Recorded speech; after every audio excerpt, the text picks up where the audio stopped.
Hello, I'm Carl Segno and you're watching the Open Source News. Welcome back to our interview with Alina D'amelia on Italian democracy and Silvio Berlusconi. Cannot even afford to pay rent. Okay, I want to come back to this idea of democracy and Italy being a third world country and that kind of thing. There's a whole rhetoric in the EU about it being this kind of union of democratic, free, and open states.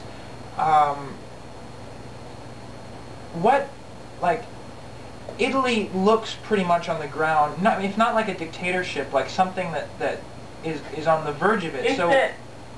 Where's the legitimacy there?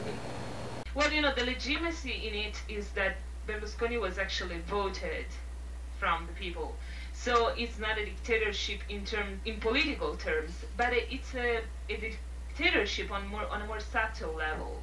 It's a dictatorship because there is not really another choice in politics. People feel that they don't have another choice out of Berlusconi, and they don't have another choice in life out of that kind of lifestyle. There is not really an opposition to Berlusconi. Even the opposition, even the so-called left, doesn't even go against him and doesn't even really try to stop him and just have him on trials because he has lots of problems with laws. Right. And he hasn't solved them yet. So if you can't... And he and lots of people in his part too. Sorry, if you can't rely on the electoral system, what do you do in Italy? I mean, apart from immigrating, because a lot of Italians I talk to, like Matan and Deb, are just at this point where they're like, Italy's going down the tubes, and there's kind of nothing we can do about it. Do you think a change in culture, or organization of community over the internet, or rural communities, or something, do you think there's anything that can kind of turn the tide, or is it just... I don't know, because I think that you need unity in the opposition against Berlusconi just to change things. As the unity you had in the United States to elect Obama, we don't have that kind of unity in Italy. We are still very tied to our differences, and we are not going into a unity, a kind of feeling. We are a whole country just since a century is not that much. We are not very united as a country. So it's still hard for Italians to feel Italians. An Italian would always say that he's from Rome or he's from Florence. He doesn't really feel Italian until he doesn't leave Italy and realize that he belongs to the country. But Italians belongs to their city, and before that they belong to their families. You talked about Berlusconi also kind of as a story about American consumerism showing up in Italian society. What do you think? Because it is a very family-oriented, very local kind of society. What's the impact of that philosophy, that kind of market trend, on Italian society at a deeper level? Well, no, it has changed the sense of family in the sense that young people are not getting married a lot anymore, and they're not having kids a lot anymore. Only immigrants are having kids now. So you have in primary school class in where you don't even have one Italian kid. Italian in the sense white Italian, 7th generation Italian. Right. You have Italian kids that are 2nd generation from immigrants' parents. And the problem with Italian is that we as young people can hardly afford a loan for a house, so we hardly think of getting married, and it's very tough if you want to have a baby to just pay for it. So it's very tough for young people to set up families, and young people basically wait until they're in their 40s now to have kids, whereas immigrants come with their kids and still have their own culture, that they want kids early, they want to start a family early in life.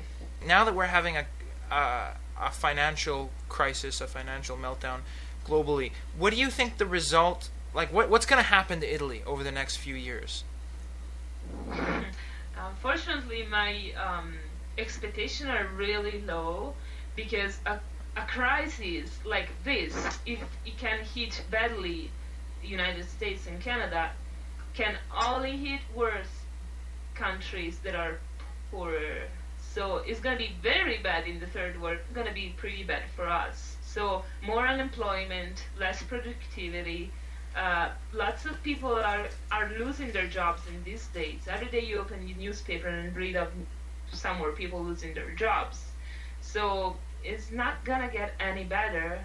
I don't know if this is going to have an impact on the public opinion, but we don't have a public opinion at this point in Italy. You don't really have that. People are passive to what they read on newspaper and watch on TV, but they don't really protest. The only big protest that we have witnessed here, it has been a couple of months ago, and it was the student protest against the cuttings to fundings to universities. Universities are already in a bad situation, and Berlusconi thought to cut more money to universities. So the students have been protesting against Berlusconi, and that was the first big protest in years against him and his politics. So I'll just ask you one last question then. Do you think people outside of Italy, like non-Italians, can help in any way? That's an interesting question. The reason I'm asking is sort of because there's people like me who kind of have developed, maybe in spite of ourselves, an emotional connection and would help if we knew how, basically. And I don't think we're alone in that sense, because you know what, I guess that basically what would really help for Italian, it's a bit of hope from the other countries, because Italians are really pessimistic in this moment, and I think that a pessimistic country is not going anywhere. So, for instance, the Obama election gave a huge hope to Italians.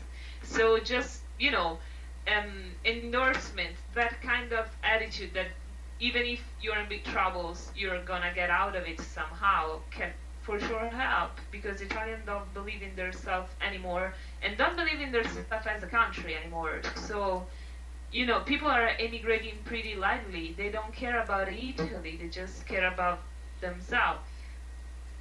So there's then, in a sense, there's a lot of pressure on people, not just Obama, but I guess on the people in countries like the United States or Canada or other places who have a chance to actually make their voices heard democratically. It's kind of, if we can give the world hope, we better do it, and we better do it now, or it's going to get uglier. Is that basically the... Absolutely, absolutely. Also because Italians mostly don't believe in politics. They believe politics is a complete mafia-run thing. So they don't believe in democracy in Italy. So seeing something like the Obama election makes us think, wait, maybe somewhere in the world is not the mafia controlling everything. Maybe somewhere in the world democracy really exists. Why cannot we get that too in Italy? Well, Alina, thank you very much for talking. This has been great, and we will do it again. Thank you. And thank you very much for watching the Open Source News. Please stay tuned. We'll have another interview with Alina D'amelia for you as soon as I've had some sleep. Don't forget to go to the website www.youtube.com/group/opensourcenews and contribute content of your own. Thanks again.